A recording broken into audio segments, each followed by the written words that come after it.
So today we're going to look at the 4 tips and that we have just learned in week 2. So first we're going to look at the calculations. There are 4 types of calculations. One is multiplication. How do we do this? We choose the cell that we want the final answer to be in, and we put the equal sign. We press the we press the cell that we want to have the answer, and then click a shift and the star sign, and the following procedure is like this, and then we press enter. For addition, it's almost the same, but we have to change the sign from the star to the addition, so like this.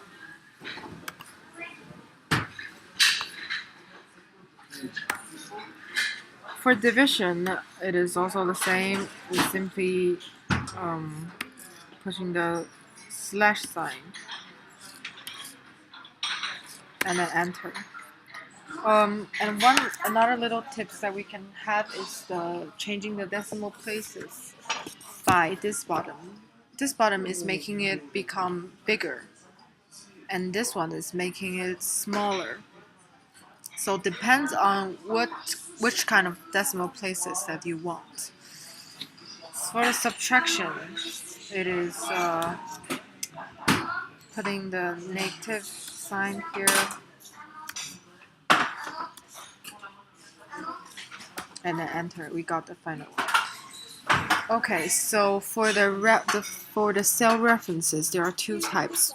The first one we're gonna talk about is the relative cell references. The relative cell references is you can the letter relates to the column and the numbers relates to the rows. This is a type of cell reference in the formula because when we copy or move the formula, the cell references will change based on the new location of the formula.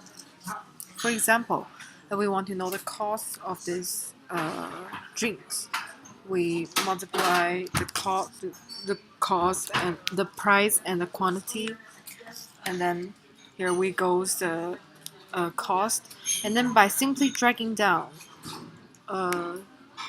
like this. Oh, it's not working. We can get the following answers without any more steps. And the total is, of course, using the addition sign. So the plus sign.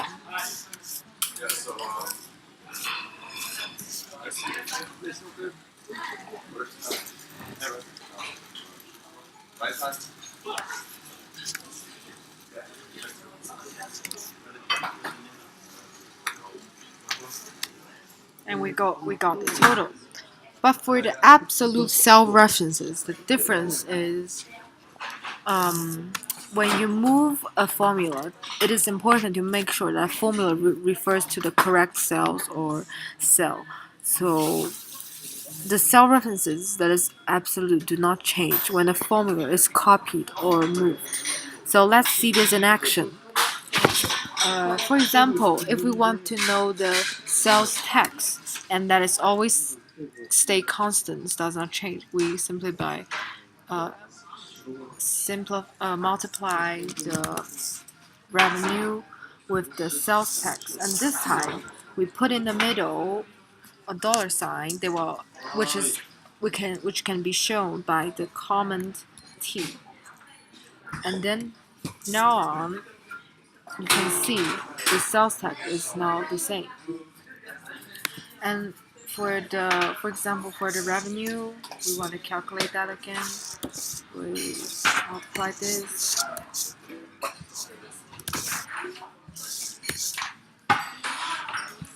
The next time for the sales tax, when we drag it down, it is following as the sales tax is fixed. So it doesn't have to, we will get the correct answer. For example, we can justify it by calculating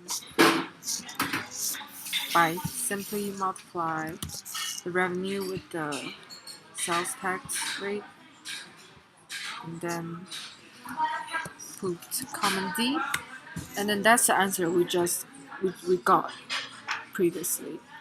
Also, we can just do it again by making this. Oh, because we haven't got the revenue here yet. Here, and we got it. And the good thing about this is when you change the sales tax, it will also change with you. For example, 7, and then the sales tax will changing with the sales tax as you change it. For example, 2, and it's the same. Okay, so for the percentages, it is also very easy to work out. For example, if we want to work out the percentage of a European in the whole class, we can simply by using the divide the European with the total, and then here goes the percentage.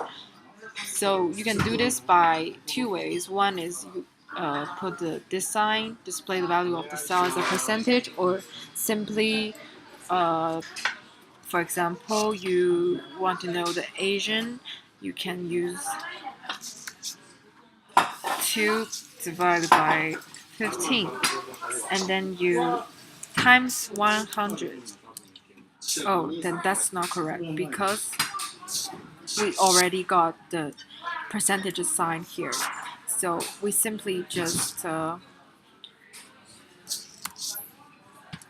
divide this by the total, and we will get our percentages.